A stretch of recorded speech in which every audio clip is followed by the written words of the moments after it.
Dr. Mark Changizi here with your Science Moment. Let's ask today whether bots are good. So the story is Elon Musk has been trying to buy Twitter, seems to have the money in place, but now there's a lot of, probably a year's worth of stuff, including whether or not Twitter is correct in saying that less than 5% of its members are bots. Now, and so could it be 20%? Could it be less than 5%? And the CEO is not providing particularly good evidence that it's in fact below 5%.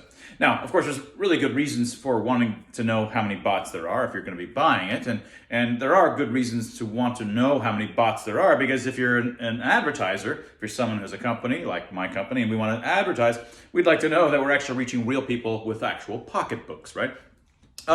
But a lot of us are also have an intuition that we don't want bots in there for the free expression side of things, that bots are wrecking it, bots are propaganda, bots are disinformation. And I think a lot of those intuitions are wrong, and this sort of comes out also, is very similar to a discussion we had before about anonymous accounts. And I argued that, look, anonymous accounts aren't bad at all. There's a lot of reasons for why they're just fine, and they're part of, they're actually good. Now, bots are a little bit more extreme in this regard. You might ask yourself, well, can't they just ruin everything? Someone like China or some kind of shadowy forces can just produce 1 million bots and just have them all seemingly independent and saying all the same sorts of things and affect everything.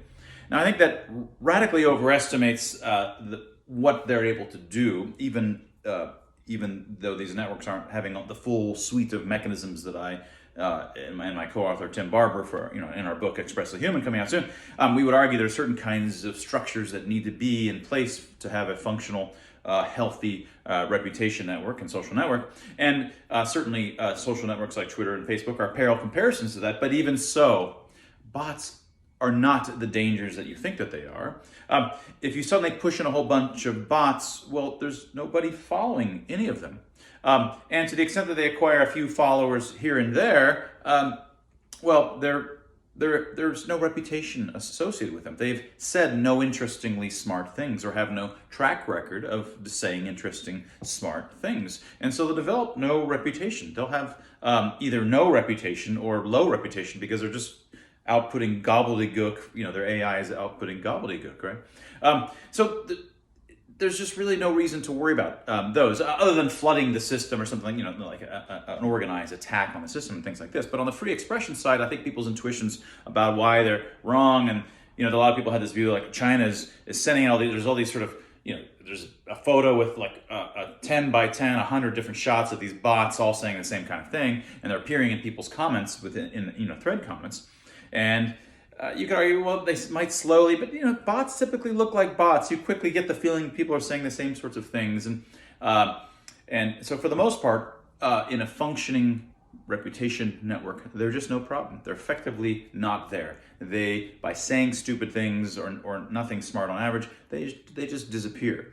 Again, other than potentially targeted attacks based upon the peculiar algorithms Twitter has, maybe they can find ways of sort of hacking into that. That would be a different kind of worry. But now you could argue, like, what if some of these bots actually start saying interesting things and have a propensity to say, the AI has hit some sweet spot, and suddenly the AI's got 500,000 followers, and people just love what this bot is saying. Well, that is just a kind of, to suggest that bot shouldn't be there is a kind of AI prejudice. Now the AI is there's two possibilities. One is sort of built by somebody with specific design features designed to say certain kinds of things, in which case, in some sense, that designer is in part responsible for the kinds of principles that drive that AI's behavior. And that bot would have tapped into certain kinds of things that people respect. It says, yeah, it's based on these sorts of principles, and it keeps saying these sorts of cool things or funny things or targeted kinds of things in interesting ways, and it may in fact have insight that all of us can learn from. Why not, right? Or it could just be random. Some shadowy forces push in 1 million of them, or just people are producing bots all the time, and for no good reason at all. The designer didn't even design it this way, but there's just enough of them that eventually one of them just happened to be really cool, saying cool things and maybe even learning over time.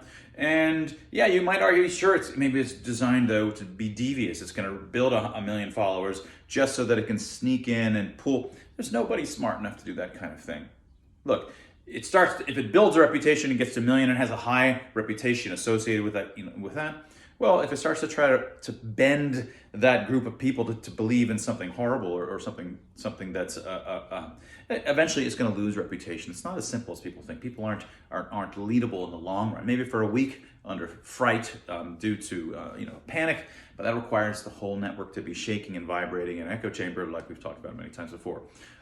Bots don't have the power to do that. So whether bots should be there, there's a lot of entrepreneurial kinds of reasons for why Twitter would want to know exactly who they are and where they are so that they don't serve them up as advertisees.